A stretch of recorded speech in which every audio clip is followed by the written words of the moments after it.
After 40 years of England persecuting English people and filling the country with third world people, problem people, terrorists, bullies, stealers, killers, and everybody else, you say to yourself, what actually will happen next? Then you revert back to when it all started and Tony Blair and everybody else, and when the first Pakistanis came to London and Birmingham and other places, and English people complained they were not becoming English. They wanted to have their own way of life in this small country, and more of them came. Who actually authorized this? We'll give everything away free to them. Free house, free medical, free dentistry, free food, free money.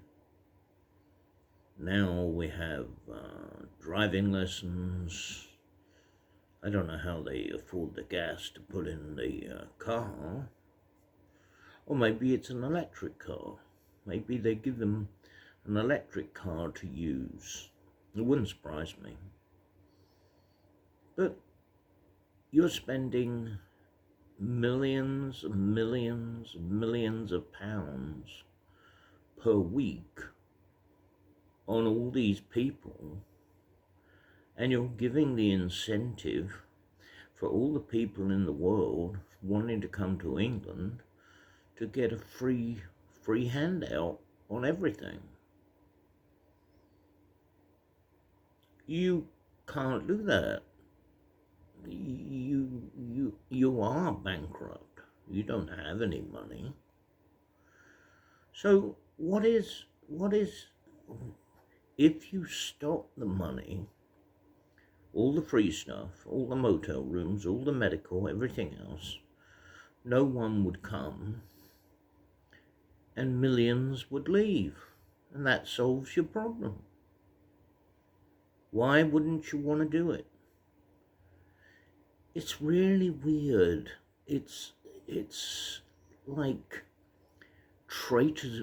You're being a traitor to England. Why would you want to do that? You see, what I would do is, you would tell everybody, you'd give them a 2-week notice. You'd say, now look, you got 2 weeks to go down the airport or do whatever you want, get on a rail thing, and as long as you go through the Channel Tunnel to France, we don't care what you do. But you can't come back. We've got your name. We know who you are. And we're going to have the Navy out there, and we're going to have people guarding the beaches, and nobody will be allowed in. It will be a sealed border, and there won't be any more free stuff. And then you would say, to anybody that wants to stay and wants to actually work when the free stuff runs out, if you can show or you can prove by staying and paying for your own way and living here, and you want to stay here that much, stay.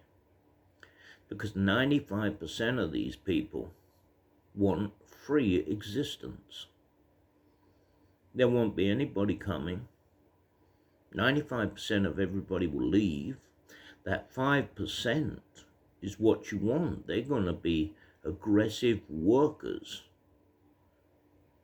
It's very interesting. Why don't you want to stop the free stuff? That's the question of today. No one's given me an answer. Nigel Farage is just, he's so left, it's ridiculous. Rupert Lowe is the only one that talks the sense. Anderson used to talk about, let's stop the free stuff. Anderson shut up about it. Why doesn't anybody in England hit reality and say, this is what we have to do? Starmer's just a big traitor.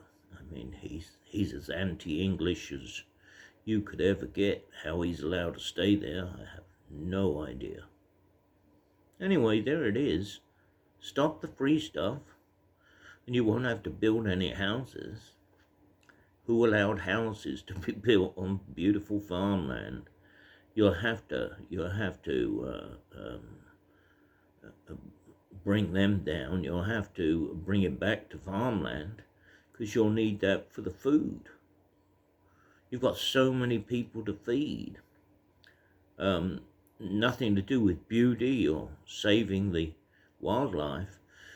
You need every inch of dirt to grow food on so you don't starve. It's all very interesting, but it's very corrupt and it's very anti-English, and if you stop the free stuff, they'll stop coming and they'll leave on their own. Okay, well, thank you. Bye-bye.